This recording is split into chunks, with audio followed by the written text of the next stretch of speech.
Welcome, guys, tonight. My name is Ben. If this is your first time with us or first time back in a while, we're glad that you are with us tonight. And so thank you guys for being here tonight. It's kind of a unique night. Tonight we wrap up our summer teaching series. And so this season of summer is kind of coming to an end. And the next season is beginning. And some of you are like, don't say it out loud, but I feel like I have to. School. Yeah, you're like... That was great. But like that's the next season. I know, but the reality is like we're not just wrapping up our summer series. Next week it's a whole new thing. We're like Dylan said, we're coming in here and we're gonna gather and we're gonna spend the evening singing songs and praying together, just celebrating God's goodness of what we've got to see in this last season. But we're also gonna be cheering on and encouraging and affirming and celebrating several that are going to be taking their next steps beyond the return into the broader life of the church, which is the whole heartbeat of who we are and what we do. And so we're excited about that. We're looking forward to that. But it kind of means this, there's seasons that change. And it got me thinking about this, like there's a lot of things that are for a season. There's some things, there's one thing that's for a lifetime, and that's called marriage, okay? But a lot of things are for a season. Things like school. And you're like, praise Jesus? Yes, it's only for a season unless you're a doctor or you're really bad at schooling, okay? And then it is perpetual unless you maybe make that your career path and then you are forever, ever in school, okay? But like so many things are for a season. Friendships are for a season sometimes. Dating relationships. You're like, oh, Ben, why do we have to talk about that? We're not going to talk about that. Like jobs. Anybody thankful that some jobs are for a season? Yes, you're like, I want to quit every day, right?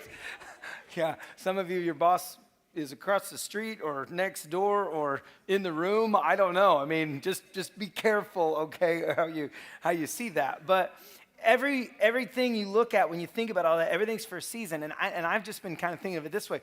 There's some of you, like I've known for a long time. Some of you, like for nearly 10 years.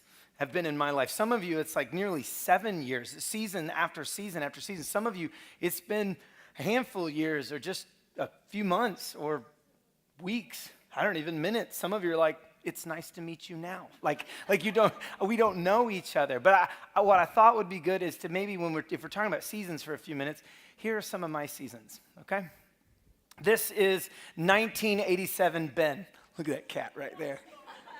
You'd have thought my mom put a bowl on my head and then just trimmed around it. And it was actually my aunt who did that. So, yes. Okay, here's 2008 Ben. Yeah, that's California behind me, all right? So keep moving here. Keep moving. This is 2018 Ben. This is my amazing family. They are amazing, okay? I don't know any other stories other than them. So that's 2018 Ben. Here's 2005 Ben. It's one of the best shirts I've ever owned. I paid $25 for it in a thrift store, okay, like 20 years ago. Fantastic. 2007 Ben, that is the Salt Flats of Utah. That's the last time I've been able to jump like that, okay? Every time you see those commercials where the cars are like driving super fast and it's like, man, there's no lines. They're on the Salt Flats. There's no lines, okay? So moving on here, 1990 Ben, all right? This right here, that's called glory. Okay? Streaming down my neck, all right? The big hair, all that was fantastic. This is 2016, Ben.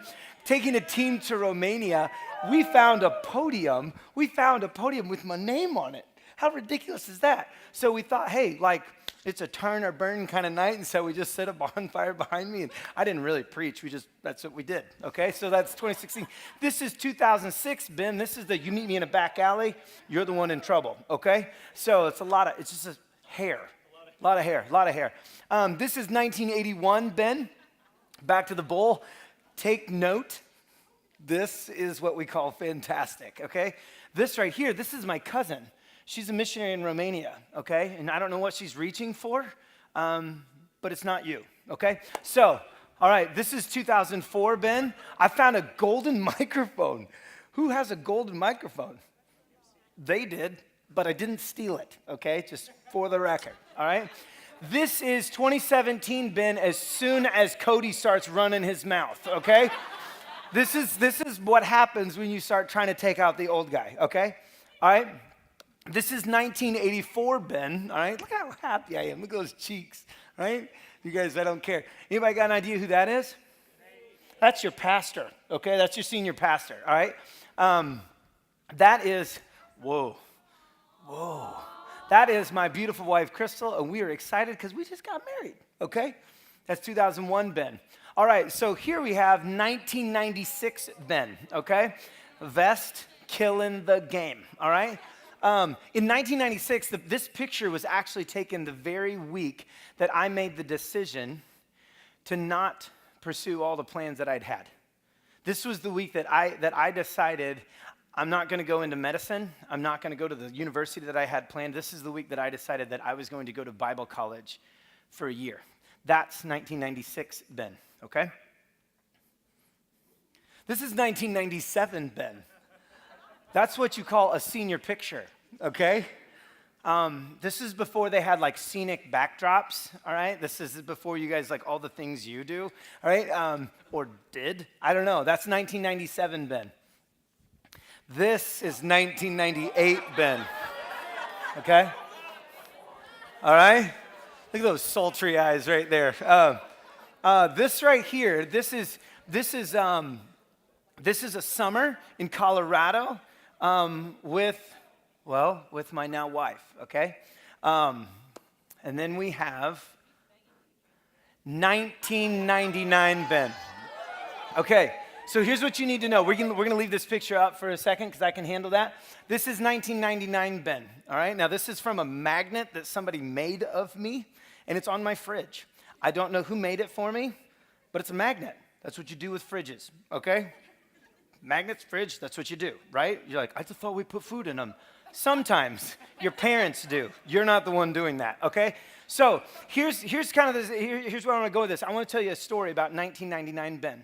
And if you can listen to me and not be distracted by that, we're going to leave the picture up, okay? Because you're trying to process, like, bye, bye, bye, right? Yeah, but here's what you need to know. I was ahead of the game, all right? I was ahead of the game. See, you guys, most of you are like, I wasn't alive, right? It's because you were not ahead of the game. Some of you are like, I was like 3 or 2. How many of you were alive then? You're like, yes, I was alive. How old were you? 3, yes. Do the math. I'm old. I get it, okay? I get it. But I want to tell you a story about 1999 Ben, okay? This was a second semester of my sophomore year. This is what's going on in my life. I'm pursuing vocational ministry. I'm in a Bible college. I'm planning to get a degree in counseling because I want to be able to connect with people in meaningful ways.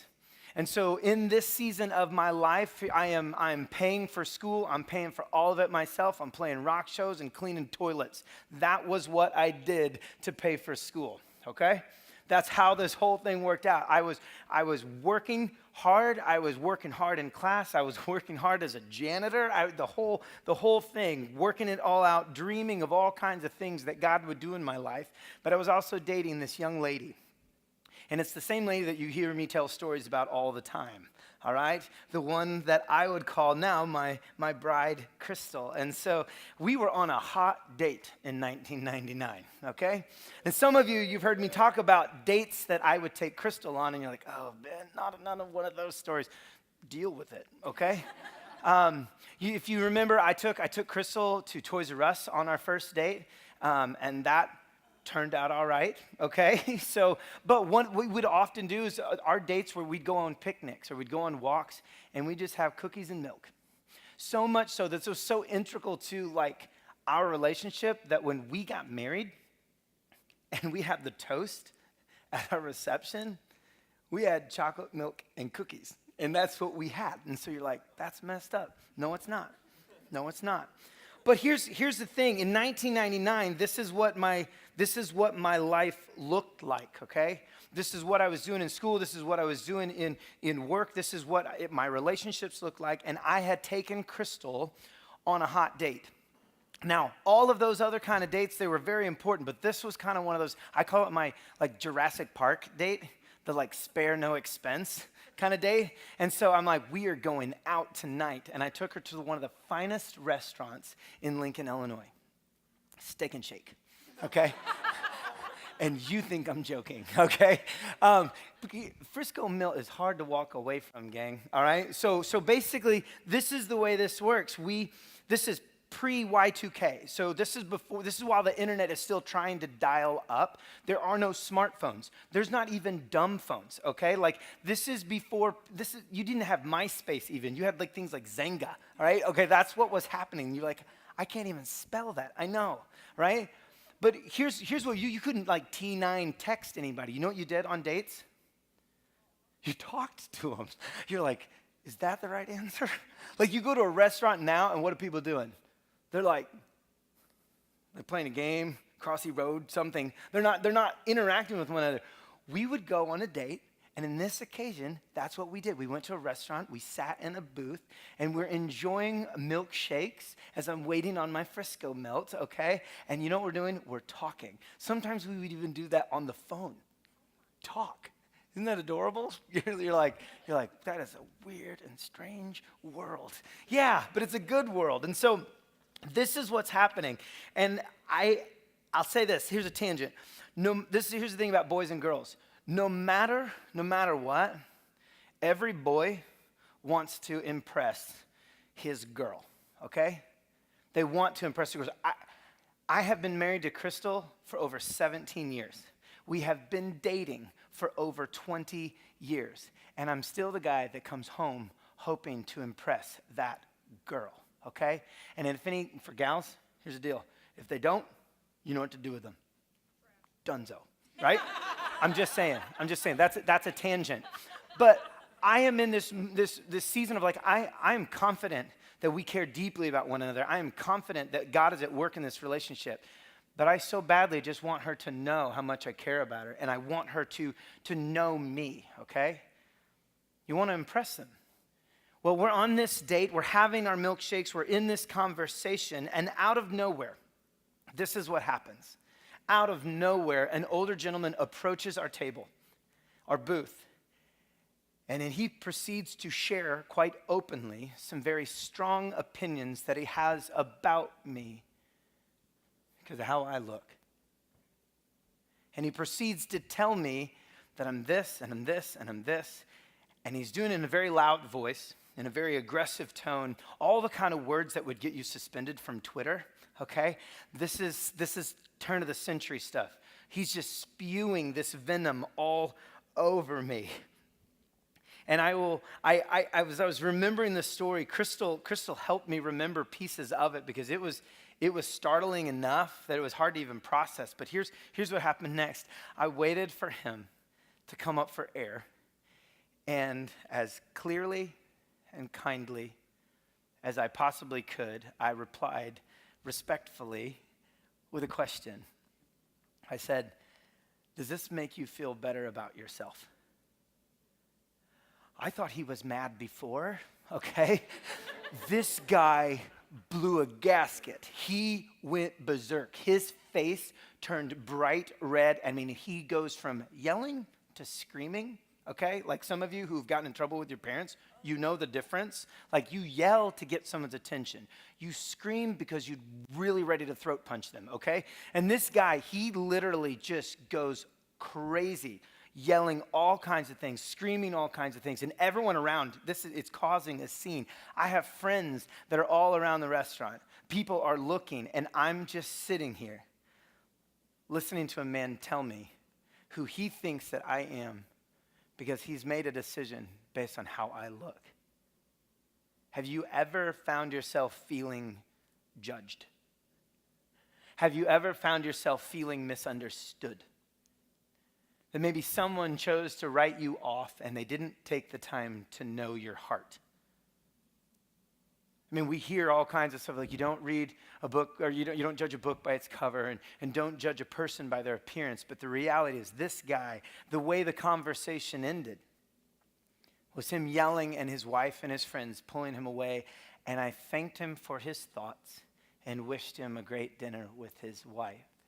But I remember the awkwardness, and I remember the embarrassment. I remember all of the gut feelings of I could throw up right now because of everything that he was saying about me, and he didn't know me. And I remember how just ugly I felt because of what this man was saying. And I think maybe the questions that I want to ask is like, have you ever found yourself feeling so misunderstood that the only feeling you could grab a hold of was rejection? Because somebody had made up their mind about who you are because of how you looked, or maybe some other reason. And we can take 1999 Ben down for now, but maybe you've felt judged. Maybe it's not just in the words that you've heard people say. Maybe it's just in their eyes. You feel their disgust when they look at you. Maybe you've found yourself feeling pegged or pigeonholed, written off, misunderstood. Maybe, like the rest of us, you've taken a turn making somebody else feel that way. Maybe it was grade school, maybe it was middle school. We'd all like to forget those years. Maybe it was last week, maybe it was this afternoon. Maybe it was tonight. You ever found yourself laughing at somebody for how they looked and they weren't making a joke? It's a serious, serious thing. And the reason why I want to talk about it tonight is because it brings us to the final question that we're going to unpack together. Judging is a real thing. And it's a word that our culture is pretty confused with and tied up in. And tonight we're going to talk about that as we wrap up our trajectory series. If you haven't noticed by now, every day we make choices. Every day you have the opportunity to make choices. And all of them come back to questions I think that Jesus ultimately asked. There's always a question behind the question. And here's how I want to frame tonight. And so you want to grab a hold of this because this is what is going to frame the rest of our conversation tonight. And it's simply this. With all these questions, with all these answers, you will either be a critical thinker or a critical spirit. You will either become a critical thinker or a critical spirit. So the question becomes, who are you becoming? Who are you becoming? And if we look back over this series and we think about all of the questions that we've unpacked that Jesus has set before us, that not just for his immediate audience, not just for his immediate listeners, but for us today that are trying to follow him faithfully, all of these questions don't just deserve an answer, they demand an answer. And if we think that we're not answering, that is our answer. That's how significant these are, because our answers then shape the trajectory of our lives. Not just our next steps, not just our next season, but it shapes who we are becoming. That's the whole reason why we've been unpacking these questions this summer. How we answer these questions, they will define who we are and they will determine how we live. And our culture is so confused right now. It is hard to grab hold of anything and move in the right direction because our culture right now, we are in the process of revising all of our history. We're in the process of changing the narrative. We're in the process of changing definitions to words and institutions that have existed for thousands of years because of what we feel inside. We are in a culture right now that doesn't know what love is, but is doing everything it can to define it as something that it has ever always been. We are in a culture right now that does not even understand what life is because it's not willing to protect it and treat it as sanctified, that it is something that there is precious. We live in a culture that is so consumed with changing all these other definitions that we can't even understand the difference between being like approval or maybe acceptance. We get confused between what is sacred and what is sacrilege, what is truth and what is lies, and we are living in the tension of all of it. And Jesus keeps asking us these questions, and they serve us still today. And the reason why is because he cares about the trajectory that your life is on. Because Jesus cares about who you are becoming. That's why these questions matter so much. He cares. Tonight, we're going to look at one of the most misunderstood and misused passages in Scripture. We're going to be hanging out in Matthew 7. And this is the Sermon on the Mount. And so this is this beautiful, beautiful sermon that Jesus preached and literally covered so much ground. We're only going to look at a handful of verses. And it's actually the same sermon that Jesus was preaching where Cant See led us into last week as we were talking about worry. Did she do a great job last week? Yeah. If you missed it, get the app. get on the app. Don't watch it right now, but when you go home, watch it. She did a great job. I'm proud of her. So here's what we're gonna do. We're gonna dive in on this Matthew 7. I got two Bibles up here tonight. Okay, so here's what I want to do, because this is so misunderstood and because it's so misused in so much of everything right now. Like, I want to read these 6 verses in 3 different translations, okay? I'm going to read it in the New Living Translation, and then I'm going to read it in the New International Version, and then I'm going to read it in the Message. And what I want to invite you to do is to begin to process this, and what we're going to do is dive in on some truths that I think that we can take home from this passage, okay? So let me read this. Chapter 7 of the Gospel of Matthew, verse 1, it says, "Stop judging others, and you will not be judged. For others will treat you as you treat them. Whatever measure you use in judging others, it will be used to measure how you are judged. And why worry about a speck in your friend's eye when you have a log in your own? How can you think of saying, 'Let me help you get rid of that speck in your eye,' when you can't see past the log in your own eye? Hypocrite. First, get rid of the log from your own eye, then perhaps you will see well enough to deal with the speck in your friend's eye. Don't give what is holy to unholy people. Don't give pearls to swine. They will trample the pearls, then turn and attack you." Now let me read it in the New International Version, the NIV. It says, "Do not judge, or you too will be judged. For in the same way you judge others, you will be judged. And with the measure you use, it will be measured to you. Why do you look at the speck of sawdust in your brother's eye and pay no attention to the plank in your own eye? How can you say to your brother, 'Let me take the speck out of your eye,' when all the time there is a plank in your own eye? You hypocrite. First, take the plank out of your own eye, then you will see clearly to remove the speck from your brother's eye. Do not give dogs what is sacred.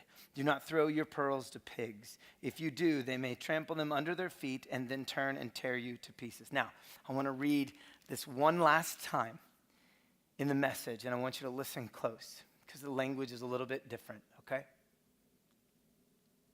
Don't pick on people and jump on their failures, criticize their faults, unless, of course, you want the same treatment. That critical spirit has a way of boomeranging. It's easy to see a smudge on your neighbor's face and be oblivious to the ugly sneer on your own. Do you have the nerve to say, "Let me wash your face for you," when your own face is distorted by contempt? It's this whole traveling roadshow mentality all over again, playing a holier-than-thou part instead of just living your part. Wipe that ugly sneer off your own face, and you might be fit to offer a washcloth to your neighbor. Don't be flip with the sacred. Banter and silliness give no honor to God. Don't reduce holy mysteries to slogans. In trying to be relevant, you're only being cute and inviting sacrilege. I love how each translation brings to light different dimensions of the question that Jesus is asking. Why worry about the speck in your friend's eye when you have a log in your own?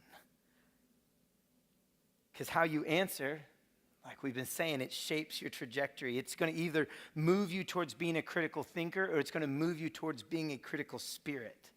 One or the other. And so I think it's best that we break this down a bit. And so I've got a few truths that I want to share with you. And the first one is this: God will judge us the way we judge others. The first truth is God will judge us the way we judge others. In verse 1 and 2, he says, stop judging others. Stop picking on people. And if you need to expect to be treated how you treat others. And so God will judge us the way we judge others. It comes at a cost. Judging others comes at a cost. What are you willing to pay? Whatever measure you use will be used against you. I think it's best we maybe talk about what a judgment is, because we use that word so loosely, right? We feel judged all the time. Anytime anyone tells us anything, we're so sensitive, right? We just feel judged all the time. And maybe what they were just trying to do was hold you accountable because they love you. But we're so sensitive because we're so conditioned to be on the defensive all the time. A judgment, it's a decision. To judge is to decide. You are making a decision. Now, the context matters, okay? So as we walk into this, you've got to grab a hold of this. A judgment is a decision that we make, but the context always matters. This is the verse that you will see people scream, stop judging me, stop judging me, stop judging me. Every time, I mean, like when you disagree with somebody, it's stop judging me, stop judging me. It's like, no, I just disagree with you, stop judging me. This is what we encounter. But that's simply because our culture is so rooted in the wrong things that it doesn't know who it is. The world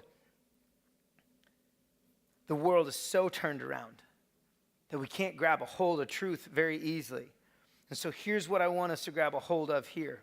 The word means, it does not mean that you can't make any decisions. So when Jesus says don't judge, he's saying don't make any decisions, okay? He's not saying you can't make any decisions. It doesn't mean to not make any judgment calls. That would be ridiculous, okay? That would be completely contradictory to the rest of the words that he says in the sentences that follow.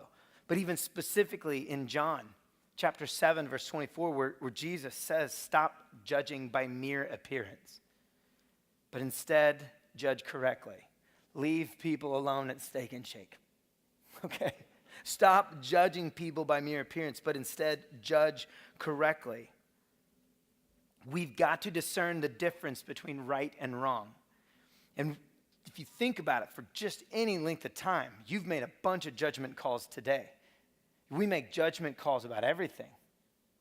The time that you have and how you spend it, the money that you have, who you hang out with, who you associate yourself with. We make judgment calls all day long. Jesus is not saying don't make judgments. He's saying don't make judgments as if there is no final judgment. He's saying exercise discernment in how you arrive at your judgment, how you arrive at your decision. He's saying begin with yourself. Begin with yourself. He didn't just say don't judge others. What he's getting at is careful evaluation is necessary, so be careful when you evaluate. Think about all the critical decisions that you make, whether it's accepting a job or turning a job down, whether it is taking a class because it is in the career path that you're going after, the school that you attend, the marriage that you maybe someday pursue. All of these are decisions and intersections where critical judgment is necessary. Careful evaluation is necessary. But the reality is, for a believer, our love, it's not to be blind, okay? Yes, we are to love, but that does not mean that we are to be blind in that. Let me read something to you that Paul says in the first chapter of Philippians. Verse 9, he says, I pray that your love for each other will overflow more and more, and that you will keep on growing in your knowledge and understanding. You hear that? Growing in your knowledge and understanding. For I want you to understand what really matters, so that you may live pure and blameless lives until Christ returns. To grow in understanding, to really grab a hold and discern what really matters. So here's something I think some of you have heard me say this a gazillion times, and I'm telling you, it is a filter for every day of your life. The world's values are not God's values. Disciples discern the difference. What this world holds dear is not what God holds dear. Someone who claims to follow him must discern the difference between truth and lies. The world's values are not God's values. Disciples discern the difference. So the next step is this: before you judge others, first judge yourself. Jesus is forbidding the judgment that finds its purpose in putting others down so that you can be lifted up. Jesus is saying, don't make a habit of finding fault in others when all you're doing is masking the faults that are in you. He's forbidding severely critical judgment. So here's another way to frame it. This might be worth writing down. A critical thinker discerns truth amidst lies. A critical thinker discerns truth amidst lies. A critical spirit destroys hearts while living a lie. Do you see the difference? God will judge us the way we judge others.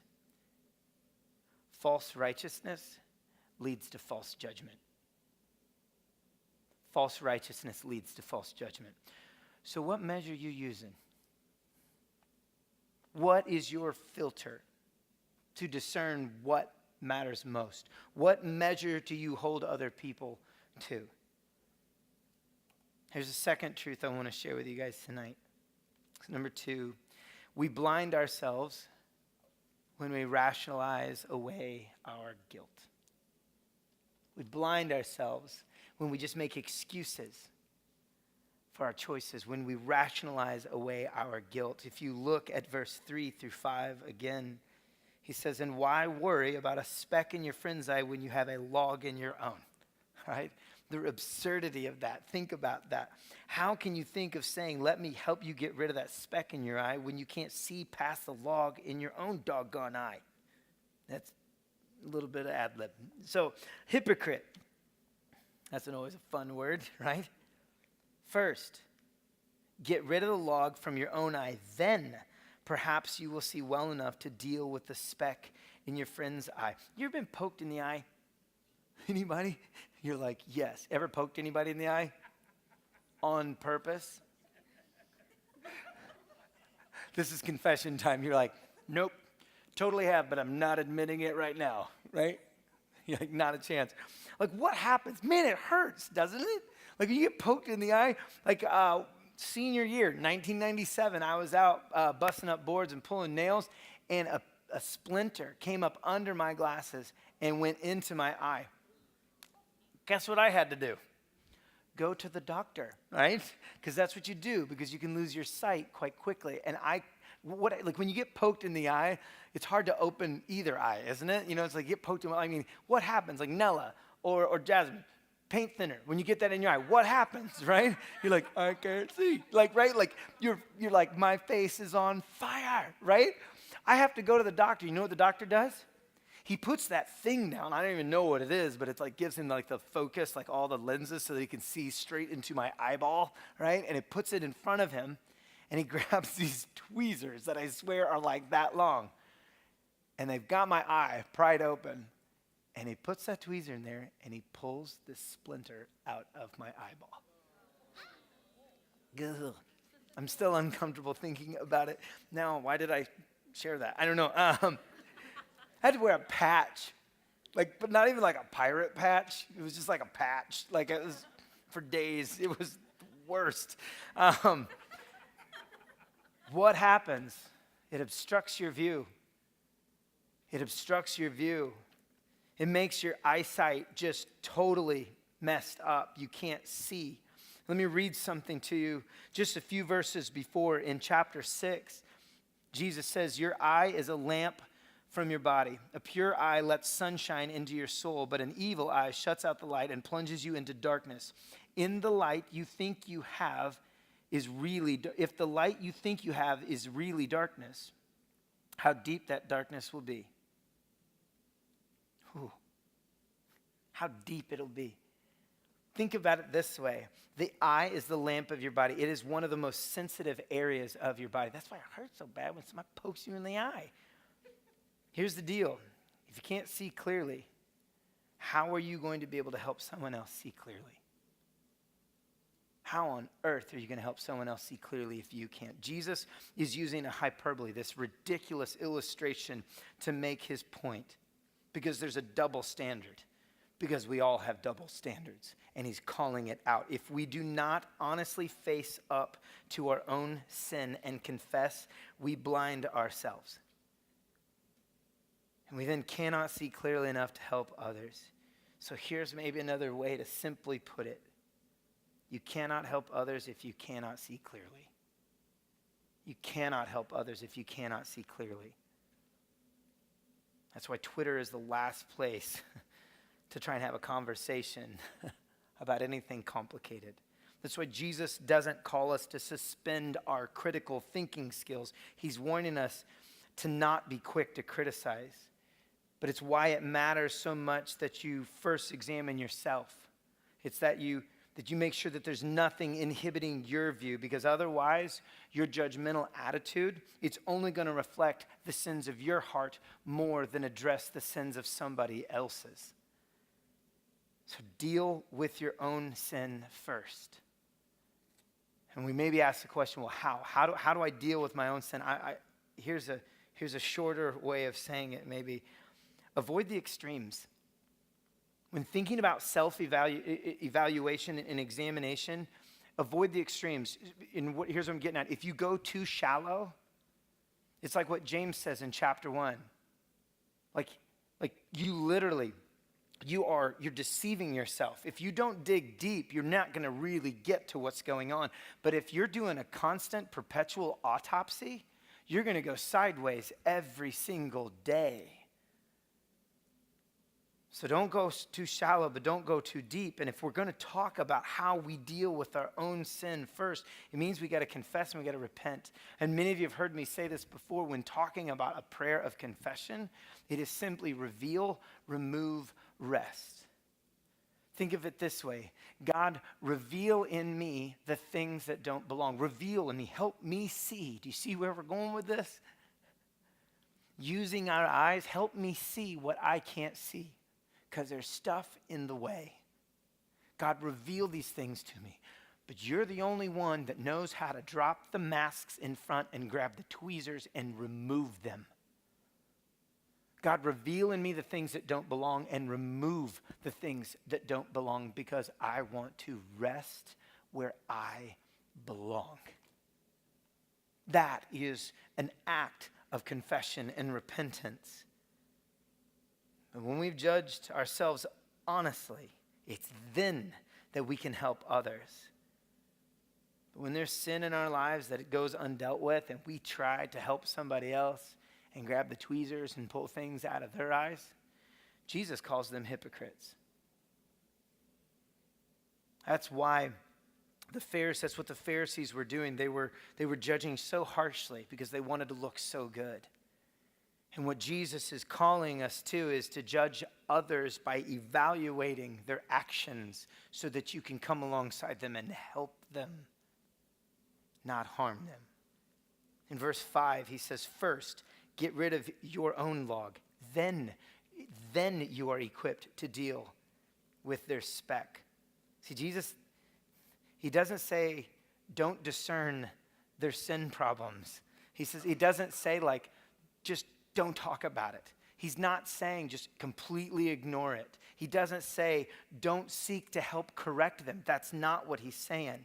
But the reality is you have to deal with your own first.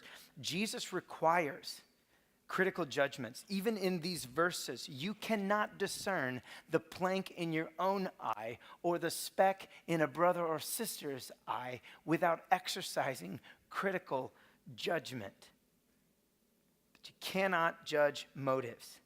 You can only judge actions. And whatever standard you keep, that standard is held to you. So here are some questions I want to set before you. How clearly can you see? Can you see God's love for you? Or are there things keeping you from seeing that? And those things that are keeping you from seeing that, are you projecting them on everybody else? How clearly can you see? Do you see everyone else's sin before you see your own? Are you more sick of someone else's sin than your own? Are you more concerned with their sin than their soul? We have to live in the tension because we all need someone helping us. We all need someone else helping us see our sin. And so when I talk about things like accountability, I want to give you a definition for what I mean by accountability, and it's this. Surround yourself with truth tellers and grace givers. Surround yourself with truth tellers and grace givers. The difference between like when we feel judged or when we feel loved and held accountable, it's a relationship, right? Like we'll feel judged when it's somebody that we know they don't know our story. And we feel like, no, that is wrong. But when it's somebody that loves us, somebody who is with us in the ditch, in the trench, in our corner, we can feel held accountable. We need somebody cheering us on, speaking truth over us, but we also need somebody busting our chops. Don't blind yourself by explaining away your sin. If you're with us this weekend, Bob Goff did an incredible job sharing, and he says so many things that are so powerful, and something that he said like 6 years ago, the first time I ever heard him talk, before I even read his first book, I will never forget him saying, don't just hold me accountable, hold me close. Don't just hold me accountable, hold me close. See, when you can see clearly enough to help someone, it still comes at a cost. But it means this, you do so with reluctance, not satisfaction. When you're helping someone pull the speck from their eye because you've removed the plank from your own, you do it with moderation, not exaggeration. And you do it with love, not harshness. Hypercritical hearts leave little room for love. Hypercritical hearts leave little room for love. So what's in your heart? Here's the third truth I want to share with you. Even when you're right, don't force truth on others. It's good to be right, isn't it? How many just love to be right? How many of you are lying right now? That'd be like the rest of us, right? Like when we're right, we're like, yes, I'm right. Sometimes we're like, I'm going to Twitter because I'm right. Yeah, I want to tell everybody because they care and they don't. Even when you're right, don't force truth on others. In verse 6, this is where he says, don't give what is holy to unholy people. See, correcting those who will not receive correction is pointless. Proverbs talks about that quite a bit. That like it does no good there's no point in rebuking mockers because it means they're only going to hate you that much more. That's scripture, okay? But it means that if you're going to continue discerning moments and continuing to lean in and walk with somebody, you can only do it as long as they're willing to receive it. And so in this culture, when it talks about dogs and pigs, these are unclean animals, and dogs weren't pets that you were getting engagement pictures with at this time, okay? This is like they were street animals that nobody wanted around. And so what Jesus is doing is he's referencing this cultural idea and reminds them that they have no regard for the sacred. Because the opposite of a severely critical culture is one that disregards the sacred. And I love how the Message puts it in verse 6. It says, don't be flip with the sacred. Banter and silliness give no honor to God. Don't reduce holy mysteries to slogans. In trying to be relevant, you're only being cute and inviting sacrilege. In a culture that is all turned around, the world's values are not God's values. Disciples discern the difference between holy and unholy, between sacred and sacrilege. We are to be the steady presence of redemption and love in a world that has gone away in the wrong direction. That's our role, that's our job. And if we can't see clearly, we can't guide people to truth. We will not earn the right to be heard in anyone's life. And it will be a whole lot harder to make room for love. So don't check your brain at the door, but check your heart. And make sure that there's nothing in it that doesn't belong, because hypercritical hearts leave little room for love. And if we don't feel loved ourselves, it is so much harder to show love. So how much room you leaving for love? How much margin is there in your heart for love? Because we're called to lead with it. And Jesus is going to keep asking questions, and he's going to keep setting before you these questions that will shape your trajectory, that are going to be able to bring things to the surface, and the way you answer it is going to define who you are and is going to determine how you live.